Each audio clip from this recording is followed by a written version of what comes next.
What's up, CEOs? Looks like I am live. Everything says live. Everything says good to go. Hopefully I can see comments because this is Q&A day. So I need to be able to see your comments, even though I do have some questions that were submitted from people before the video. So if you're watching this right now while I wait for people to come in, this is probably the replay. And let me know what time you're watching so I can know what time, best fits. I am making a lot of changes coming up soon. So the time of this video may be one of those changes. So let me know. So CEOs, I have a lot of new people in the group, and let me introduce myself. I'm Shamel Leonard, and I started the Dream Dealership Facebook group as well as the Auto Dealer Business School because I realized that there was a lack of resources for small business dealers. And when I talk about small business dealers, I'm talking about dealers who are anywhere from 5 cars to 20 cars in monthly sales, and also, smaller budget and smaller teams, right? But a lot of people were getting into the business with these smaller budgets and smaller teams and losing all their money, me included, okay, in the very beginning. And when I was down and out, I was like, why is there nothing for me? Like, why is there not an auto dealer business school that can teach me how to run this business and do well? And so I started the Auto Dealer Business School because that's what I needed. So I realized that other people need it too. So that's what we do at the Auto Dealer Business Schools. We have programs to get you licensed without the drama, meaning without losing money, wasting time.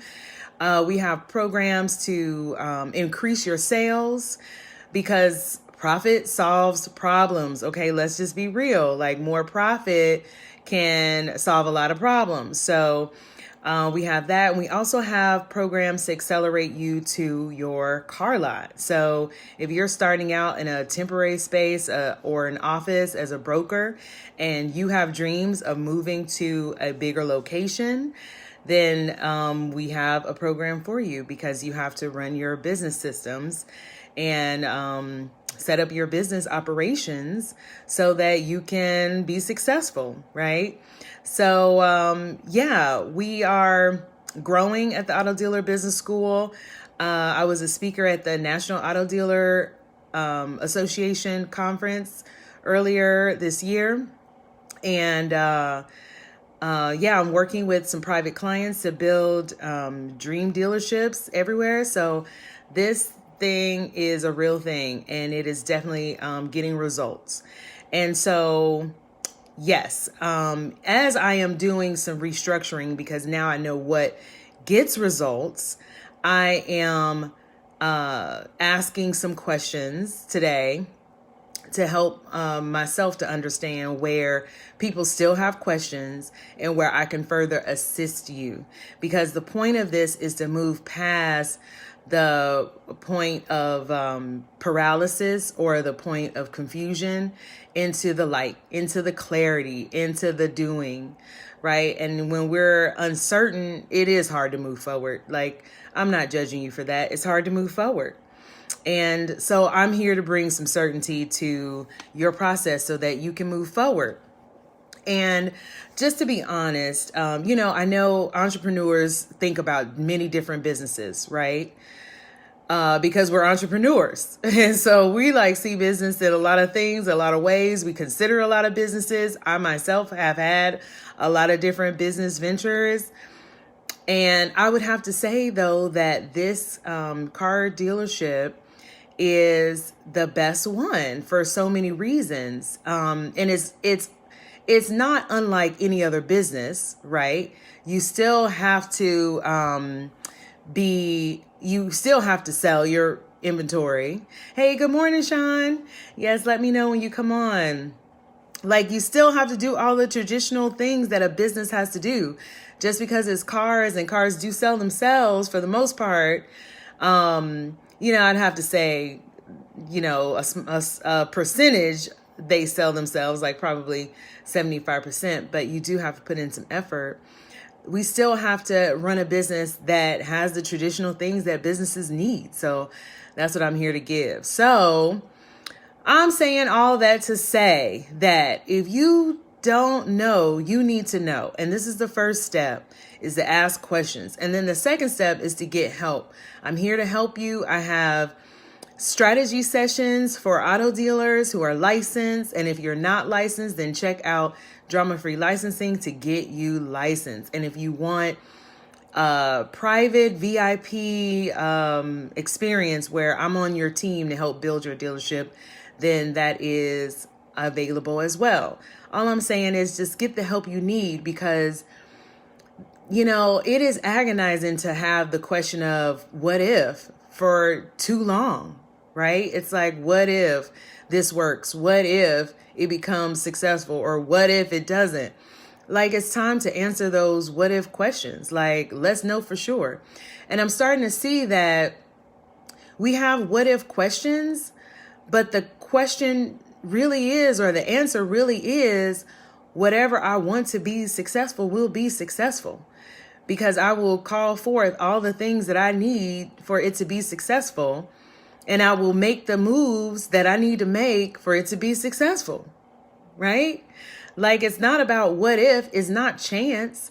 It's about what will it be? What will I make it be? What do I envision it being? What do I see it being? Right? So take some ownership of what you want and what you see it being, and make it happen, and get the help you need. Starting with these questions. All right. So let's get into the questions. All right. So Sean, do you have any questions? I have a list of questions I'm going to go through. I'm going to go through them with licensing first. Okay. So licensing, the biggest questions are around location. And I get it, because signing a lease or buying a property is commitment, and it's financial commitment, right? So if you have commitment issues, financial commitment is like one of the worst ways to commit, right? Because really what people are saying is, I'm uncertain that this business is going to be successful. So I don't really want to get into a lease situation, because what if I can't pay it?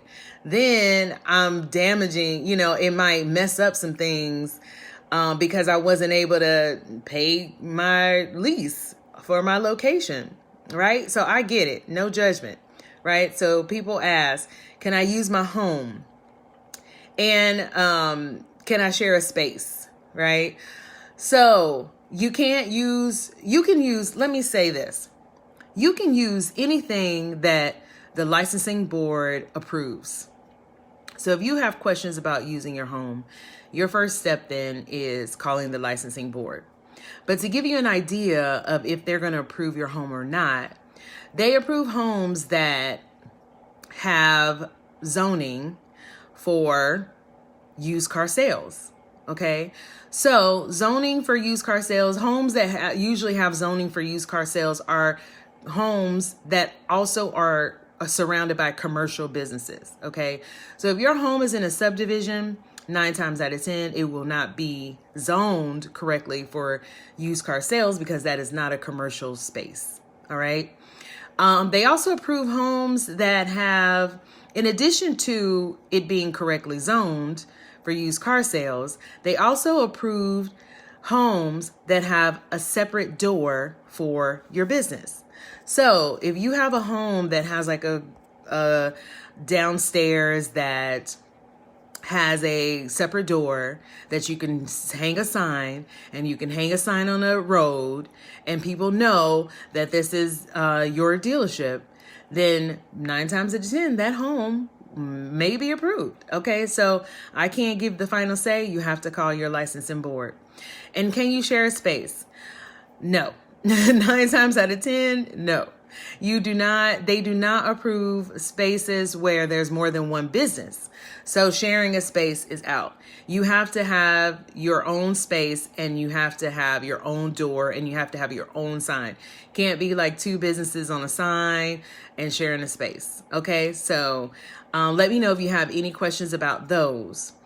Can I get a small temp place to get my license? So yes, you can, in lots of different states, right? So we have states that just require offices to be licensed, and we have states that require what they call a display space, which is basically a car lot situation. But a display space really just means that, a display space, right? So it doesn't necessarily have to be a car lot. So there have been several dealers getting approved with leasing an office and contracting spaces in the parking lot for display space. And what I mean by contracting, I mean having the landlord actually put those spaces in the contract as part of the business. Okay, so lots of these places have been getting approved. And this is a small temp place just to get your license, because you're going to have all kinds of expenses, and you don't know the weight of your license being approved. And I should have turned off these notifications. They are, let me turn them off, because I am getting like a lot of notifications. So anyway, so yeah, you're gonna have, so it's smart to think about, well, let me start small, right, and build up. I have a client now I'm working with, and her budget is very large.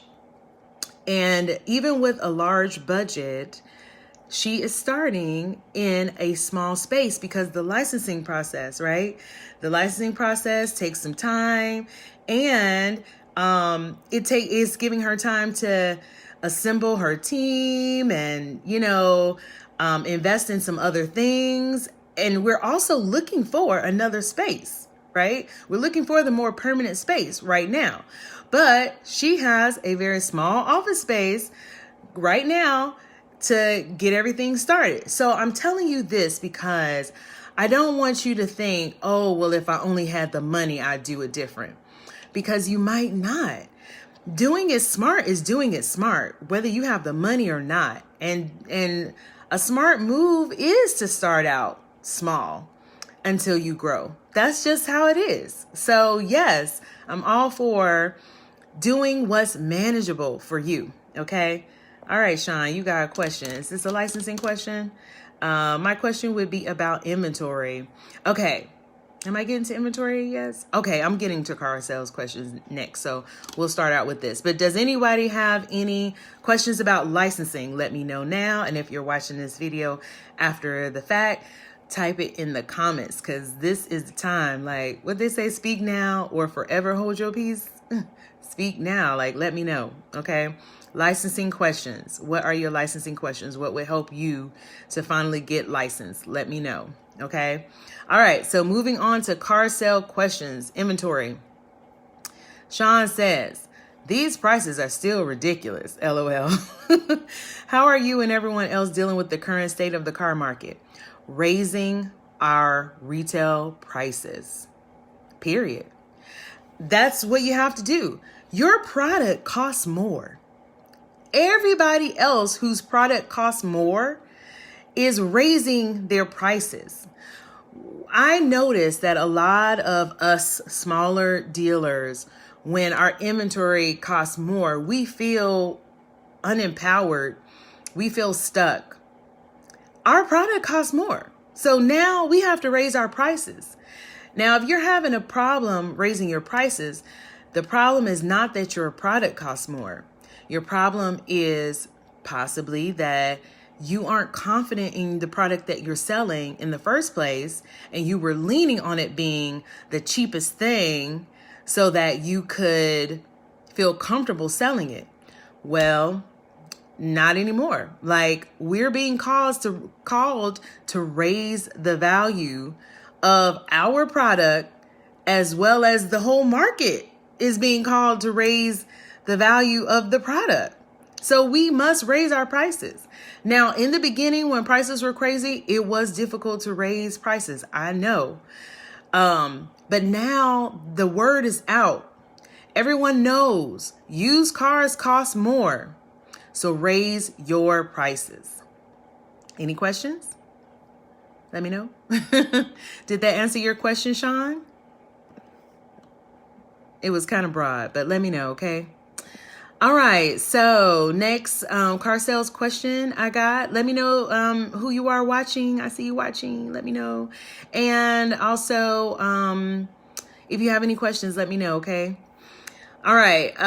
Okay, so somebody wrote in. So in terms of the office, like what do we need the cabinet for? This was probably like a licensing question, but what do we need the cabinet for? The locking file cabinet. Right. So the locking file cabinet is for car sales files. It's really to hold like your customer's information in confidentiality. So the idea of having it being able to lock means that you are protecting your customer data because you are collecting driver's license numbers, maybe even social security numbers for financing, and you need to have a way to secure that information. Okay, so that's what the cabinet is for. And then the follow-up question to that was, is it one folder per car sale that you put into the cabinet? The answer is yes, there is one folder per car sale. And then the follow-up question to that was, what do you label the files as? And the files are labeled as the car that's sold. So if it is a 2015 BMW 3 Series, that's what you label the file. And then this person had lots of questions about the files and also the documents going into the files. I don't have a whole lot of time to go through that. I want to say that information is inside of the programs for car sales and the accelerator.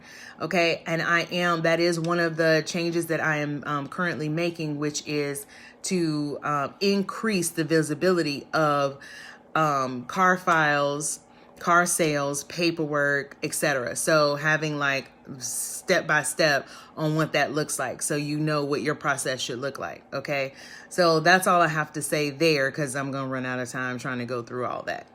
All right, so then another question was, what are multiple sources of income? So multiple sources of income for car dealers are lots of things, really. But some of the main sources of income are cash car sales, buy here, pay here, finance car sales, warranty sales, or aftermarket products like gap insurance, extended warranties, consignment sales. Let's see what else. These are a lot of multiple streams of income, right?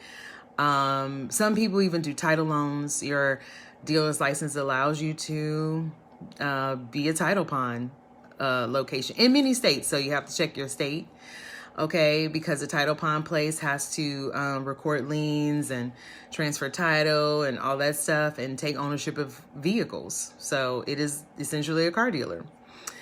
So these are just some multiple streams of income. Auto brokering.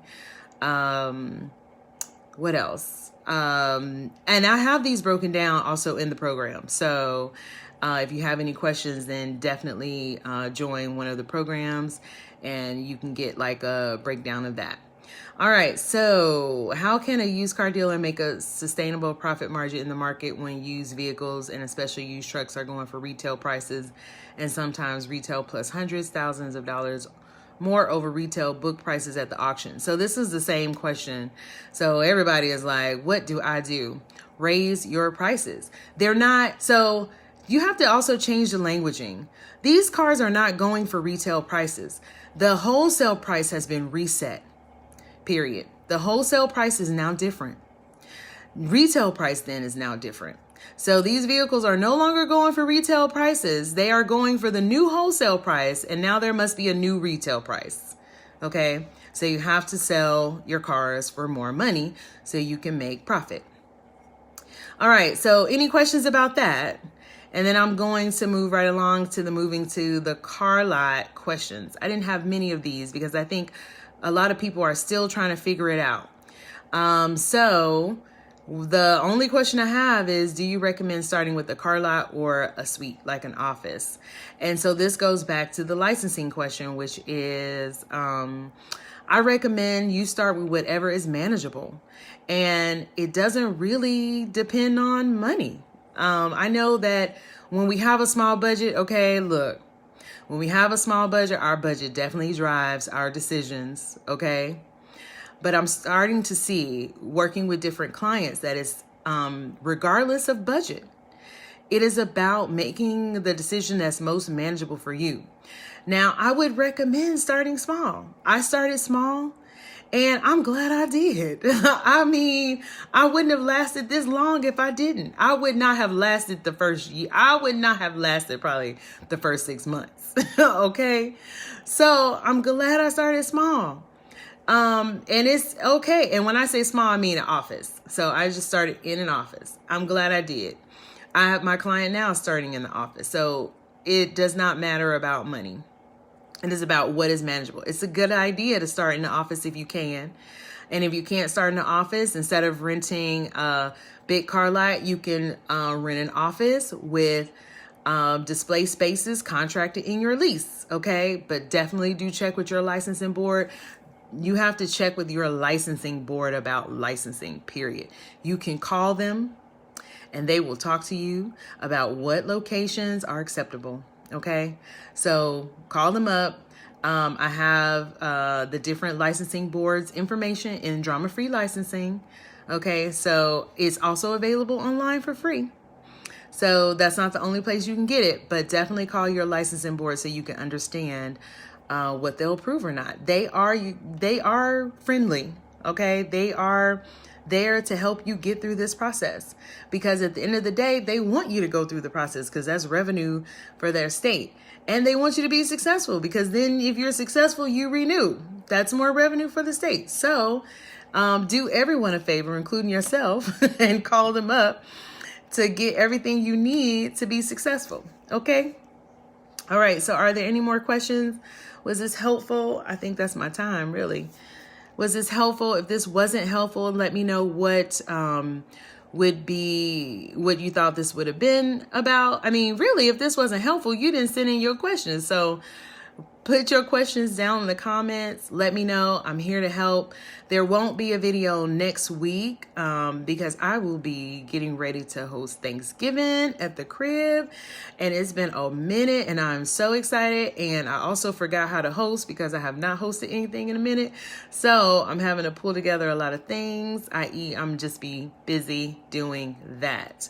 But Auto Dealer Business School will be open again the next week. And we will resume the training. Like I said, there are lots of things changing in the business, including program prices are increasing. And they're increasing, people tend to think, okay, well, it's increasing, that's a bad thing. No, they're increasing because value is being added. And I don't have the final prices yet, but I am definitely adding more resources for you. One being an operations manual for your business, okay? And some other resources that I will have for you. So price increases are starting December 15th. But if you join now, you get the price as well as the upgrades. You get the current price as well as the upgrades when they are released, which will be December 15th. Okay. So all I'm saying is, if you've been on the fence about Accelerator, Drama Free Licensing, 6-figure car sales, this is the time to make a decision. If you want to save yourself a couple of, pennies, right? So yeah, that's all I want to say. I want to give you a heads up because definitely value is increasing. I'm bringing new people on board to help. Speaking of, I'm bringing, speaking of loving the host too, I am going to be in Houston, December 17th, 18th, and 19th. And so on the 18th, I think it's the 18th, but I'll give you guys the dates. But on the 18th, I am hosting with another boss chick with a dealership, Carla. She's a past client in the Accelerator program, but I'm bringing her on board. We're working together. She's going to be the consultant for the Texas area. Because she is most familiar with running her business in Texas because she has a business in Texas. I don't have a business in Texas. Now, like I said, all dealerships have the same requirements really to run. And so that's the information I have. But things that are particular to Texas, I'm going to have her working with me. So that's what I mean by increasing the team. So the team is increasing, more value is coming. I've definitely figured out what gets results, and so I'm full speed ahead with what gets results for you. So I'll put the link in the description for strategy sessions and for more info about the programs, so that you can get everything you need. So you can, get going. Get going with your dreams, right? Let's get it. Hey, Keegan, what's up? Good morning. This is the end of the video. This was longer than I wanted it to be, but hopefully it was valuable, and let me know in the comments. As always, I am praying for your success, right? You know that song, I had a praying grandmother? Well, somebody is praying for you. And if you've been wondering like, wow, somebody must be praying for you, I'm one of those people. I'm praying for your success. I know you can do it, and I know you're going to figure it out. And I know eventually you're going to just get what you need to move forward, and I'm here for you. All right. So enjoy your holiday break, and I will see you the week after. All right. Bye.